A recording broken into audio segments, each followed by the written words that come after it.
Okay, just like it says in the title, man, my addiction actually saved me. And I want to speak about how my past addictions throughout my life has eventually got me to where I'm at today. I've overdosed one time a few years ago. I have been fighting addiction, whether it might be eating addiction, which led to me smoking a lot of weed, a lot of all that stuff, to alcohol.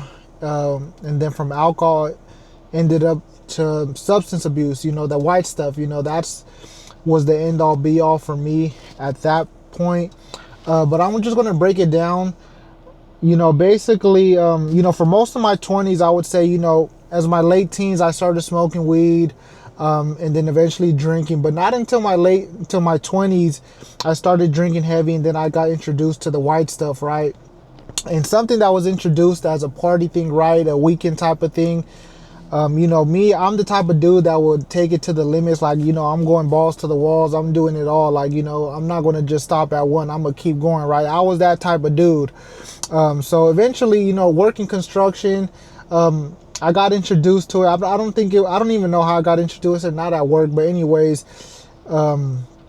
just start doing it, right? And it just it starts from something from being just fun to soon after that, right after me, it's not fun anymore, right? And all nighters, I would be like a weekend person, like, man, Friday, cool, let's start drinking, boom, we're drinking, all right, hit the plug up, all right, cool, let's go. And it'd be all nighters. It will turn into a few day benders. There's a bunch of times where I'll just be sitting at home. Eventually, like later down the road, like it would just be to the point where, man, I just get a bag and get some bottles, get beers, and just be by myself, tripping out, like, on a sick one, right? Like, just high out my mind. Like, that's eventually how it led down to. Like, it started as something where I was just doing it with people, and then I got so stuck to the feeling that, man, I wanted to do it by myself. And it turned me to somebody that I wasn't. Like, I started losing myself. Like, I didn't want to be around people, even my loved ones. And at that point, I was living at my mom's house. It was my mom, my sister, family, right? And there would be times where, I would just close myself off and just be all so high. And then I don't even know if they knew or not, but like, man, I would just be tweaking out. Like, I don't even know. Sometimes the stuff that I got, I'm pretty sure it was laced up with some other stuff, right? But, I had seasons where I stopped and seasons where I would just slip up and relapse and stuff like that. And it would just be like, I would always have money for my bills and stuff, and then all the extra money I would spend it on that, and then eventually I end up going into my bill money and then just being back in that cycle, man. It was just a sucking downward spiral, and you could smile all you want and pretend like you're okay, but deep down inside, if you don't really realize that problem that you're going through, you're always going to be in there. It doesn't matter what you're going through, right? Whether it's an eating addiction, smoking addiction. People say, oh yeah, smoking is weed, man. That stuff still clogs your mind. All these type of addictions clogs your minds, and it gets you off your mental state to get you clear and be mentally fit, right? So in 2021, right, I had me and my lady, we went to the movies, right? And that time in that season of my life, you know what? I was like, I don't want to do the white stuff right now. We just watched a movie. I slammed a few beers.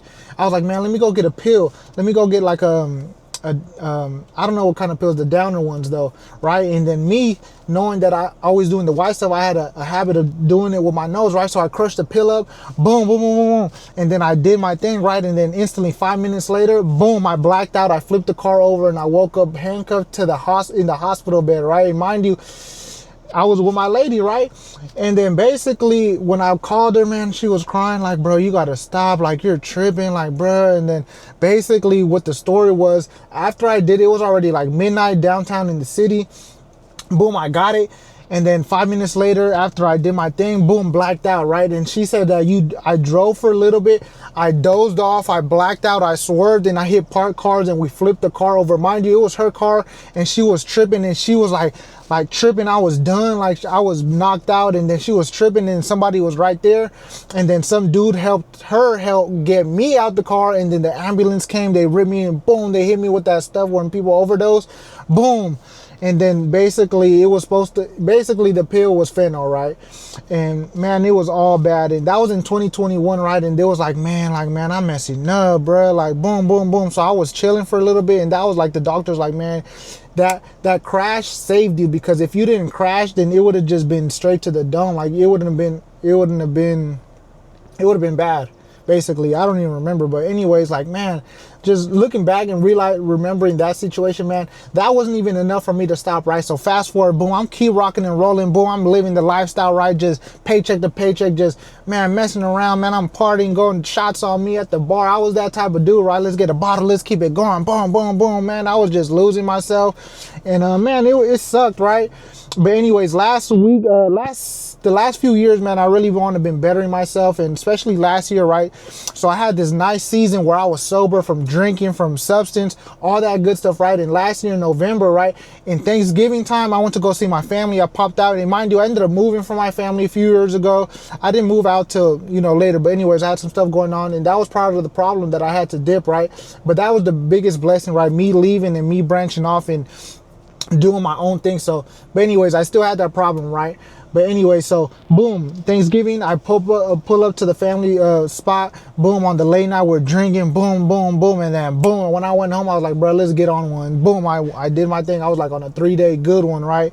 I would say bad one now, right? But anyways, so that was the reason that I relapsed after months of being clean, right? And I was like, man, this is done. I felt like shit, bro. Like, I ain't gonna lie. Basically, I was like, man, that was my turning point. So basically, at that point, I knew I needed to change. I stopped. I was like, bro, I'm done. I'm not doing this no more. I started seeking God more. I started, I knew he was always there. I knew he always had a hand over my life. So I started seeking him. I started praying more. Started with online ministries, right? And then boom, just started praying, being grateful for the things he's delivered me from, that he's got me from, the overdoses, a bunch of car crashes, walking out untouched, court cases dismissed. Like, I start realizing all the things that he's gotten me out of, right? So I knew then and there that, man, this is the turning point. So boom, I'm now at the clean season. Since then, I've been clean.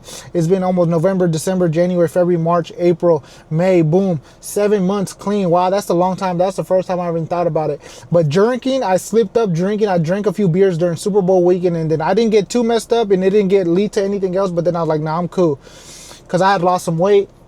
And then I was like, man, I'm cool. I'm big time. Then boom. Anyway, so now I'm like, nah. So basically now I'm on 75 hard. I'm on day 43. I'm rocking and rolling. I don't know who you are out there, but once you leave that stuff behind, you stay tunnel vision, stay in your secret place, pray to God, get in your word, and start doing different things. I just got done with my walk right now. I'm in beautiful sunny California, man. It's good weather, man. I'm feeling good. Like, I was been hitting pull-ups, man. I'm getting in the best shape of my life, man. I was at 230 in November. At that time, boom, 230. I'm down now. Today I weighed myself at 205, bro. I'm telling you, I'm feeling good. I want to be in the best shape of my life this year. And I don't know who you are. If you're dealing with something, please just break down and go to the Heavenly Father and tell him that you're done with that stuff, and tell him to purify your heart. We all do things that are unpleasing to him, but he's going to accept you just the way you are. His hand is always ready for you. But I'm telling you, that life, if I kept going, I would have been done. I would have been dead. I would have been in jail. I would have been messed up. But now I'm the one in my family tree. I know I am, because God passed me the baton. He let me go through all these things, and all these things I've done for a reason. I get to talk about it. I'm still here living and breathing. So every day I give thanks. It doesn't matter what I go through. It doesn't matter if my day goes the way that I planned it to go. Like, but I know I'm blessed. Like, I have everything that I need. I got transportation. I got clean clothes on my back. I got money in my account. I don't even got a job right now, but I'm applying though. But I'm telling you though, that addiction stuff that could really hold you back and really set you back few years back. And I'm telling you, boom, you keep going. I'm about to be 30. If I'm rocking and rolling like that, man, 40, 50, doing the same things. Nah, man, I can't go out like that. So I don't know who you are out there. You need to get up. You need to get on your stuff, bro. Like, for real, lock in, do something, get a high value skill. Leave those old friends alone. Leave those old habits alone. Leave those old places, the kicking spots lying through the neighborhood, man. Go do something, man. Get out of there, man. Just save some money. Try to be the best version of yourself. So I'm telling you, get around some winners, man. It's going to start to rub off right now. I'm in my isolation season, man. I'm trying to get it right. I'm trying to build something right now. Like, man, either be consistent in the gym, or in, learning the high value skills, sales, communication, bettering yourself. And it's going to show, it's going to rub off. I don't know who you are, but understand this. Doesn't matter what you're going through. God's going to get you out of it, but you got to break down, and you got to die to your old self, and you got to want it though. Please just leave it alone. It's not going to lead to anything successful. All the people that are successful, they're not doing all that crazy stuff. But the ones that I wanna that I'm inspired by, man, that I'm telling you, no, tunnel vision. So I don't know who you are. Let's get it. Let's get on the right path and leave that stuff alone. Let's get it. Peace.